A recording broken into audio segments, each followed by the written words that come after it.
నమస్కారం సాక్ష్యం న్యూస్ కి స్వాగతం. హెడ్లైన్ చూద్దాం.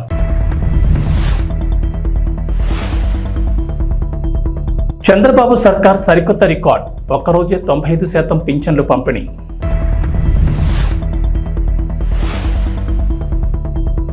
ఏపీ ప్రభుత్వం సంచలన నిర్ణయం, జగన్ ఇంటి దగ్గర ఉన్న హై సెక్యూరిటీ ఏర్పాట్ల తొలగింపు.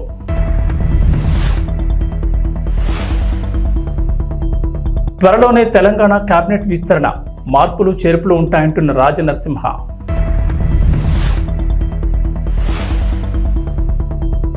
హైదరాబాద్లో విపత్తుల నిర్వహణకు హైడ్రా, ఓఆర్ఆర్ వరకు సేవల విస్తరణ. ఆంధ్రప్రదేశ్ మాజీ ముఖ్యమంత్రి వైఎస్ జగన్మోహన్ రెడ్డి తాడేపల్లి నివాసం దగ్గర భద్రతకు సంబంధించి ప్రభుత్వం కీలక నిర్ణయం తీసుకుంది. అక్కడ కొన్ని మార్పులు చేపట్టగా జగన్ ఇంటి దగ్గర ఉన్న హై సెక్యూరిటీ ఏర్పాట్లను తొలగించింది. జగన్ ముఖ్యమంత్రిగా ఉన్న సమయంలో ఆయన భద్రతలో భాగంగా తాడేపల్లి నివాసానికి వెళ్లే రోడ్లు ఏర్పాటు చేసిన హైడ్రాలిక్ బొలాట్స్, టైర్ కిల్లర్స్ ను పూర్తిగా తొలగించారు. అలాగే జగన్ నివాసానికి పార్క్ విలాస్ ద్వారా వెళ్లే రోడ్లో చెక్ పోస్టులు ఉన్నాయి, వాటిని కూడా అధికారులు అక్కడి నుంచి తొలగించారు. జగన్ తాడేపల్లి నివాసానికి వెళ్లే 4 లైన్ల రోడ్ల రాకపోకలు మరింత సులభంగా ఉండేందుకు చర్యలు తీసుకున్నారు అధికారులు. అలాగే ఇంటికి సమీపంలో రోడ్డుపై వేసిన రెయిన్ ప్రూఫ్ టెంట్లు, ఆంధ్రరత్న పంపింగ్ స్కీమ్ వైపు ఉన్నటువంటి పోలీస్ చెక్ పోస్టును అధికారులు తొలగించారు. జగన్ నివాసం దగ్గర తొలగించిన సామగ్రిని లారీలో అక్కడి నుంచి తరలించారు. ఆ రోడ్డు వెంట ఉన్న కంటైనర్లు మాత్రం అలాగే వదిలేశారు. అక్కడ అవసరమైన మార్పులు చేర్పులు చేపట్టారు. ప్రభుత్వ నిర్ణయంతో మంగళగిరి, తాడేపల్లి ప్రజలకు 4 లైన్ల రోడ్డు అందుబాటులోకి వచ్చింది. జగన్ ముఖ్యమంత్రి అయ్యాక ఆ రోడ్లో ఆంక్షలు అమలు చేశారు. దీంతో స్థానికులు అటువైపుగా వెళ్లేవారు కాదు. తాజాగా ఈ రోడ్లోకి అనుమతి ఇవ్వడంతో ఇప్పుడు సామాన్య ప్రజలు, సమీపంలోని స్కూళ్లు, కాలేజీల విద్యార్థులకు, పొలాలకు వెళ్లే రైతులు, రైతు కూలీలకు రోడ్ అందుబాటులోకి వచ్చింది. ఆంధ్రప్రదేశ్ ముఖ్యమంత్రి నారా చంద్రబాబు నాయుడు ఇంటి విషయంలో ఓ ప్రభుత్వ అధికారి లంచం తీసుకున్నట్టు తెలుస్తోంది. కుప్పంలోని ఇంటి స్థలాన్ని సబ్ డివిజన్ చేసేందుకు డిప్యూటీ సర్వేయర్ ఈ లంచం డిమాండ్ చేసినట్లు సమాచారం.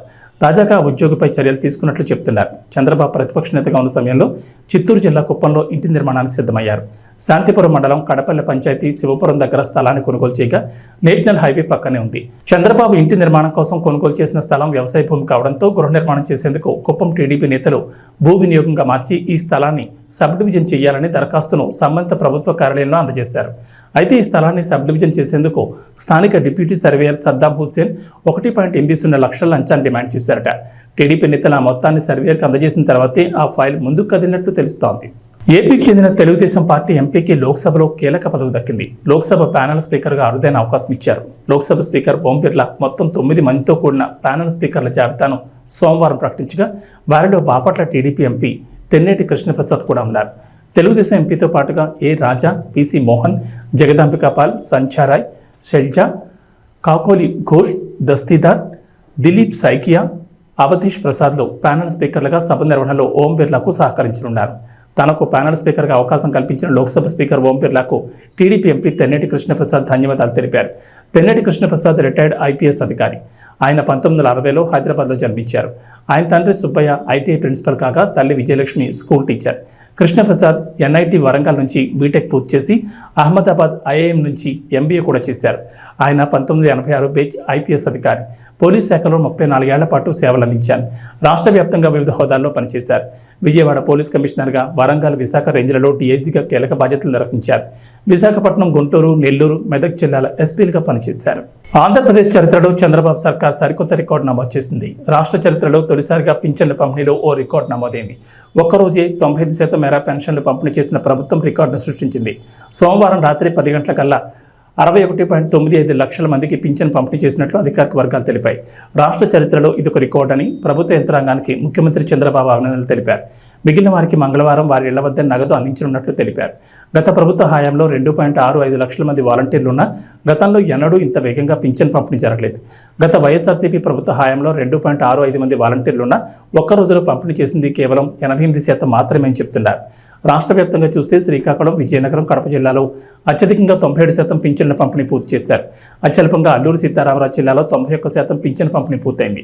ఉదయం 6 గంటల నుంచి 1.30 లక్షల మంది సచివాలయ ఉద్యోగులు పింఛన్లు పంపిణీ ప్రారంభించారు.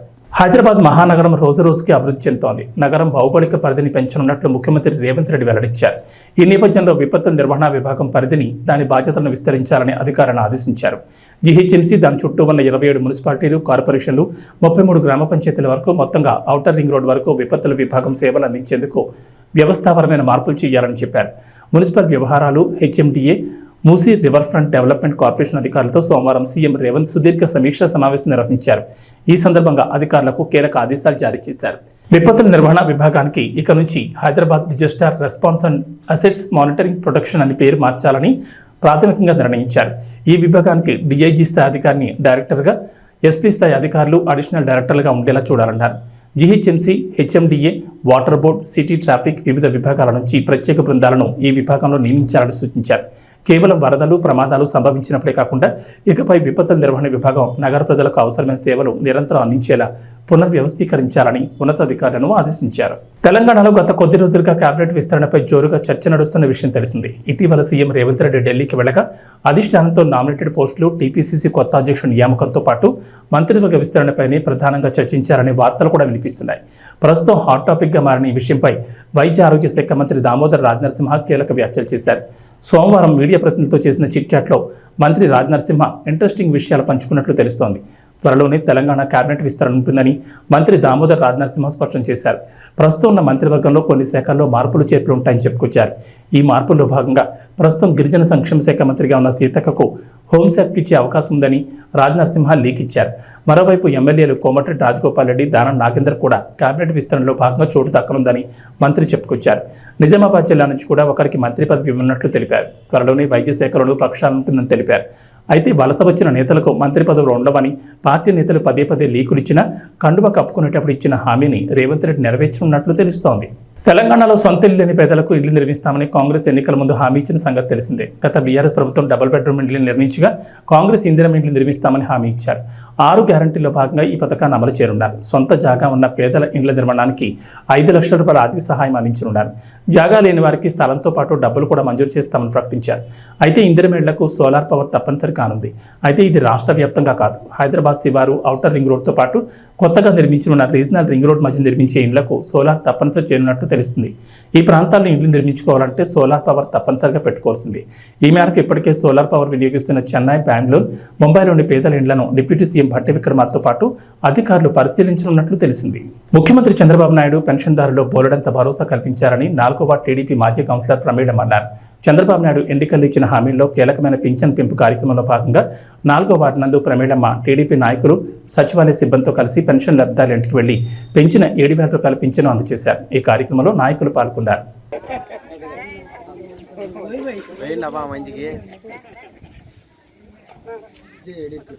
మనము నారా చంద్రబాబు నాయుడు ఇచ్చిన మాటకు మరి అదే విధంగా ఇక్కడ ప్రతి ఇంటికి పొద్దున 6కి లేస్తేనే ఇవ్వాలని చెప్పి ఏప్రిల్ నెల 1వ తారీఖు నుంచి 1000 రూపాయలు పెంచిన ఘనత ఒక తెలుగుదేశం ప్రభుత్వంది. తర్వాత ఇంతకు ముందు 5 సంవత్సరాలలోన 2,000 రూపాయలు పెంచిన 3,000 రూపాయలు చేసేదానికి 5 సంవత్సరాలు టైం తీసుకొని 250 రూపాయలతోన ఒక 1000 రూపాయలు 5 సంవత్సరాలకు పెంచిన ప్రభుత్వము వైసీపీది. అది ప్రభుత్వానికి ఇప్పుడు ఒక నిదర్శనంగా ఒక చంద్రబాబు నాయుడు ఇంకా ఎలక్షన్స్ గెలక ముందునే 1000 రూపాయలు ఏప్రిల్ నెలలోనే ఇచ్చినాడు. ఇప్పటికీ ఆ 3,000 రూపాయలు, ఇది 4,000 రూపాయలు, 7,000 రూపాయలు తీసుకునే మన ప్రజలందరూ రాబోయే కాలంలోన ఇది ఎక్కడ ఎవరు ప్రతి ఒక్కరు మీరే కాదు ప్రతి ఒక్కరికి చెప్పి ఒక ముందొచ్చే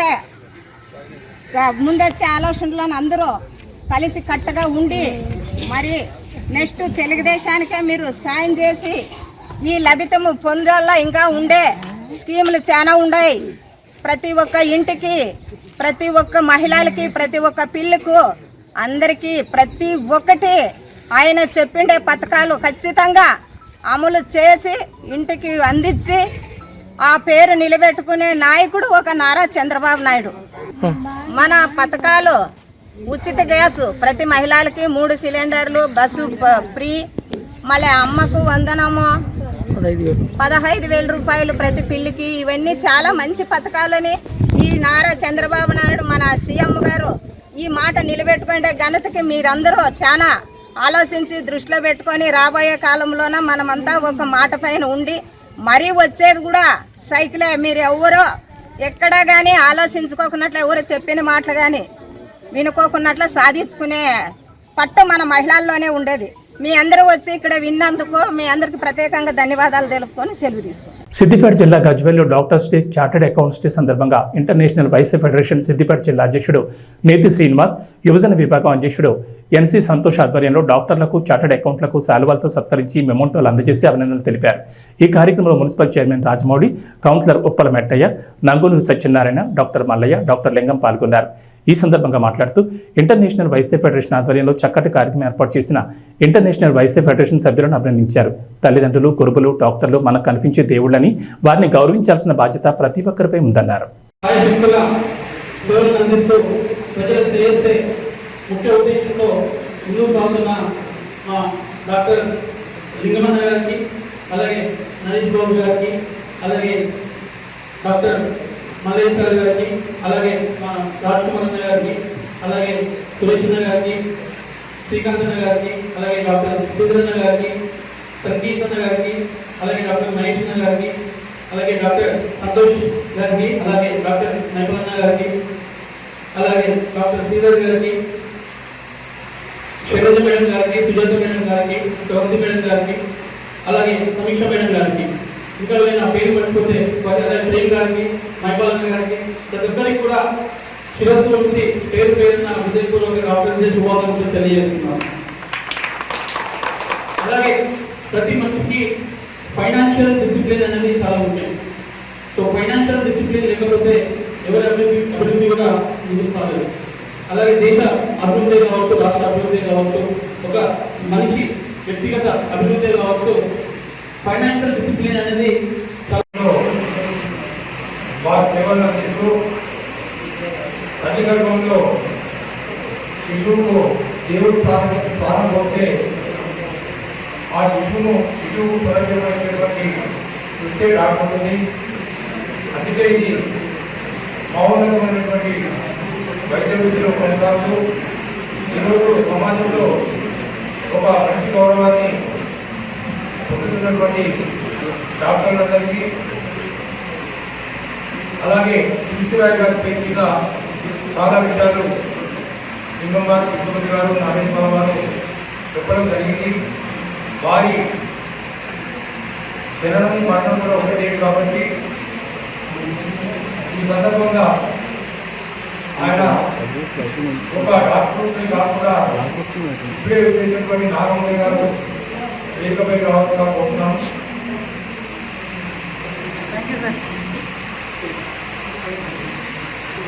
వారి పేరు మీద వారు ఒక డాక్టర్ కాకుండా స్వాతంత్ర సమరయోధులు, ఒక మంచి రాజకీయవేత్తగా, 19 2 పర్యాలు ముఖ్యమంత్రిగా ఉన్నటువంటి ఈశ్వరాయ్ గారి పేరు మీద డాక్టర్ డే జరుపుకోవడం ప్రతి 2వ తారీఖు జూలై నాడు డాక్టర్ డే జరుపుకుంటాం. అదే రోజు నేషనల్ డాక్టర్ డే కూడా జరుపుకుంటున్నాం.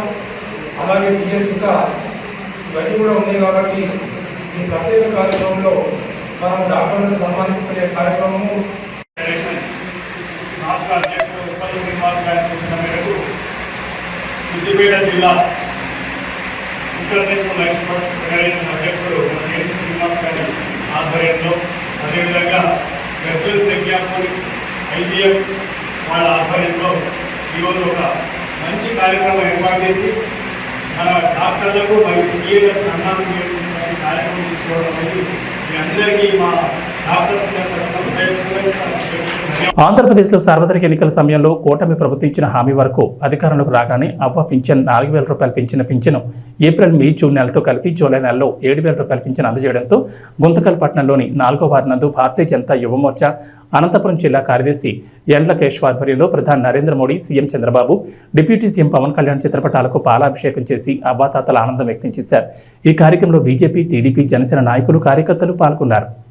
గౌరవ ముఖ్యమంత్రి వర్యులు నారా చంద్రబాబు నాయుడు గారు, అదేవిధంగా ఉప ముఖ్యమంత్రి శ్రీ కొనిదెల పవన్ కళ్యాణ్ గారు, అదేవిధంగా భారత ప్రధానమంత్రి నరేంద్ర మోదీ గారి కృషి వల్ల ఏదైతే ఆంధ్రప్రదేశ్ ప్రభుత్వం, ఎన్డీఏ ప్రభుత్వం ఇచ్చిన మాట ప్రకారంగా పోయిన నెలది ఈ నెలది కలిపి 7,000 రూపాయలు పెన్షన్ లబ్ధిదారు ఇంటి దగ్గరికే చేర్చే ప్రయత్నంలో భాగంగా ఈరోజు సఫలీకృతమైంది. 3,000 నుంచి 4,000 రూపాయలు పెంచింది ఈ ప్రభుత్వం. అయితే గత ప్రభుత్వం 3,000 రూపాయలు మేము పెంచుతామని చెప్పి దశల వారీగా 250 రూపాయలు మాత్రమే పెంచింది. 3,000 పెన్షన్ పెంచడానికి 5 సంవత్సరాలు తీసుకున్నటువంటి గత ప్రభుత్వం ఈ ప్రభుత్వం ఏదైతే 3,000 రూపాయల నుంచి 4,000 రూపాయలు పెన్షన్ ఇస్తామని చెప్పిందో వెంటనే ఈ యొక్క ఏదైతే పెన్షన్ కార్యక్రమం ఉందో వెంటనే 4,000 రూపాయలని ఇంటి దగ్గరికే సచివాలయ సిబ్బందిని పెట్టి ఇంటి దగ్గరికే పెన్షన్ పంపించే కార్యక్రమాన్ని ఈరోజు శ్రీకారం చుట్టడం జరిగింది. దీనంతటికీ కూడా పెన్షన్దారుల తరపున లబ్ధిదారుల తరపున భారతీయ జనతా యువ మోర్చా అనంతపురం జిల్లా శాఖ తరపున ఆంధ్రప్రదేశ్ ఎన్డీఏ ప్రభుత్వానికి ప్రత్యేకమైనటువంటి ధన్యవాదాలు తెలియజేస్తున్నాం. ఏదైతే వికలాంగుల పెన్షన్ 3,000 ఉండిందో వాటిని ఏకంగా ఒకేసారి 6,000 రూపాయలకి పెన్షన్ పెంచి గౌరవనీయులు శ్రీ మందా కృష్ణ మాదిక్ గారి ఏదైతే పోరాట ఫలితం ఉందో ఆ పోరాట ఫలితాన్ని అందరూ కూడా అందిపుచ్చుకొని ఎన్డీఏ ప్రభుత్వంలో భాగస్వామ్యంగా ఉన్నటువంటి శ్రీ గౌరవనీయులు మందా కృష్ణ మాదిక్ గారి ఆదేశాల మేరకు ఆ యొక్క ఎన్డీఏ ప్రభుత్వాన్ని ఒప్పించి వారందరికీ కూడా 3,000 నుంచి 6,000 రూపాయలు పెంచిన పెన్షన్ని ఆ యొక్క వికలాంగులందరికీ కూడా అందించడం చాలా ఆనందదాయకమైన విషయం. కాబట్టి భారతీయ జనతా యువ మోర్చా తరఫున ఎన్డీఏ ప్రభుత్వం ఆంధ్రప్రదేశ్లో ఉన్నటువంటి గౌరవనీయులు నారా చంద్రబాబు నాయుడు గారు, ఉప ముఖ్యమంత్రి పవన్ కళ్యాణ్ గారికి మా యొక్క అందరి తరపున పెన్షన్దారు లబ్ధిదారుల తరపున ప్రత్యేకమైనటువంటి హృదయపూర్వక ధన్యవాదాలు తెలియజేస్తున్నాం. ఏదైతే గత ప్రభుత్వం సచివాలయ సిబ్బందిని ఉపయోగించుకోకుండా కేవలం వాలంటరీ వ్యవస్థ ద్వారా పెన్షన్ని ఇంటికి అందిస్తున్నాము, వాలంటరీ వ్యవస్థ తీసేశారు కాబట్టి సచివాలయ సిబ్బంది ద్వారా ఇంటింటికి పెన్షన్ అందే కార్యక్రమం జరగదు అని అపోహలు సృష్టించి ఎన్నో సహజ మరణాలను కూడా పెన్షన్ వల్ల రోడ్లో నిలబడి లేకుంటే ఆ ఆఫీసు చుట్టూ తిరిగి చనిపోయినారనే అపోహలను ప్రజల్లో రేకెత్తించారు. ఏదైతే కొత్తగా ఏర్పడినటువంటి ఎన్డీఏ ప్రభుత్వం నారా చంద్రబాబు నాయుడు గారు ఆ రోజే చెప్పారు, సచివాలయ సిబ్బందిని ఉపయోగించుకొని ఎంతమంది ఉంటే ఆ వార్డులో ఉన్నటువంటి పరిధిలో ఉన్నటువంటి ఎంతమంది పెన్షన్ లబ్ధిదారులు ఉంటారో వాటిని ఎంతమంది సచివాలయ సిబ్బంది ఉంటారో వాళ్ళని ఒక్కొక్కరిని ఇంతమంది పంచుకొని యొక్క పెన్షన్ కార్యక్రమాన్ని అందించే విధంగా చేస్తామని ఏ విధంగా అయితే చెప్పారో అదే విధంగా ఈరోజు సచివాలయ సిబ్బందిని ఉపయోగించి ప్రతి ఇంటికి పెన్షన్ ఇచ్చే కార్యక్రమాన్ని శ్రీకారం చుట్టి ఉదయం 6 గంటలకే ప్రతి ఇంటికి డోర్ తట్టి వాళ్ళు నిద్ర లేవకముందునే డోర్ తట్టి పెన్షన్ అందించే కార్యక్రమం ఈరోజు పొద్దున ఉదయం 6 గంటల నుంచి జరగడం చాలా ఆనందదాయకమైన విషయం. ఏదైనా విజనరీ నాయకుడు అనుకున్నది చేస్తాడు, చేసి చూపిస్తాడు, దానికి ఇదే నిదర్శనం. కాబట్టి వారందరికీ కూడా ప్రత్యేకమైన ధన్యవాదాలు లబ్ధిదారుల తరఫున తెలియజేస్తున్నాను. గ్లోబల్ స్టార్ రామ్ చరణ్ శంకర్ కాంబోలో చేస్తున్న గేమ్ చేంజర్ ఎప్పుడు రిలీజ్ అవుతుందా అని ఫ్యాన్స్ ఎప్పటి నుంచి ఎదురు చూస్తున్నారు. కానీ దీనిపై ఇప్పటి వరకు ఎలాంటి అప్డేట్ అయితే ఇవ్వలేదు మూవీ టీం. నిర్మాత దిల్ రాజు మాత్రం ఈ ఏడాది రిలీజ్ చేస్తామని అయితే చెప్పారు. కానీ రీసెంట్గా ఇండియన్ 2 ప్రమోషన్స్లో భాగంగా ఇచ్చిన ఓ ఇంటర్వ్యూలో గేమ్ చేంజర్ రిలీజ్కి ఇంకా 6 నెలలు పడుతుందని బాంబు పేల్చారు శంకర్. దీంతో మెగా ఫ్యాన్స్ డేలా పడిపోయారు. ఇలాంటి వేళ RC16 ప్రాజెక్ట్ గురించి ఓ క్రేజీ న్యూస్ వైరల్ అవుతోంది. బుచ్చిబాబుతో చరణ్ చేస్తున్న ఈ చిత్రం ఎలా ఉండబోతోందో హింట్ ఇచ్చాడు Bigg Boss fame Arjun Ambati. ఈ చిత్రంలో అర్జున్ కూడా ఓ కీలక పాత్ర పోషిస్తున్న సంగతి తెలిసిందే. బిగ్ బాస్ సీజన్ 7 సమయంలో గెస్ట్గా వచ్చిన బుచ్చిబాబు హౌస్లో ఉన్న అర్జున్కి RC16 ఆఫర్ ఇచ్చారు. ప్రస్తుతం ప్రీ ప్రొడక్షన్ పనులు జరుపుకుంటున్న ఈ చిత్రం ఎలా ఉండబోతుందనే విషయంపై తన లేటెస్ట్ ఇంటర్వ్యూలో క్లారిటీ ఇచ్చాడు అర్జున్. స్టోరీ ఎలా ఉండబోతుంది అనేది చెప్పను, ఎందుకంటే అది చెప్తే నన్ను సినిమాల నుంచి బయటకు తోసేస్తారు. బాగుంటుంది ప్రాజెక్ట్, అంతకుమించి ఏం చెప్పలేను. మన నేటివిటీ బాగా కనబడే సినిమా. తెలుగు సినిమాలంటే అంత కమర్షియల్ అలా అనుకుంటారు కదా, అలానే చరణ్గా చేసిన కూడా ఎక్కువ కమర్షియల్ ప్రాజెక్టులే. అయితే తమిళ్లో పెద్ద హీరోలు అందరూ వాళ్ళ నేటివిటీ కనబడేలా ప్రాజెక్ట్ చేస్తూ ఉంటారు కదా, వాళ్ళ ట్రెడిషన్, వాళ్ళ ప్లేస్ ఇలా అన్నీ చూపించడానికి ఇష్టపడతారు కదా, అలానే మీరు RC16 గురించి ఎక్స్పెక్ట్ చేయొచ్చు అంటూ అర్జున్ అంబట్ చెప్పాడు. ఇక ఈ చిత్రంలో జాన్వీ కపూర్ హీరోయిన్గా నటిస్తోంది. అలానే AR రెహమాన్ మ్యూజిక్ అందిస్తున్నారు. కొన్ని నెలల క్రితమే పూజా కార్యక్రమాలతో ఈ ప్రాజెక్ట్ మొదలైంది. గేమ్ చేంజర్ పనులు పూర్తయిన వెంటనే చరణ్ ఈ సెట్లోకి అడుగు పెట్టబోతున్నారు. ఇక ఈ చిత్రంపై ఇటీవల తమిళ నటుడు విజయ్ సేతుపతి కూడా కామెంట్స్ చేశారు.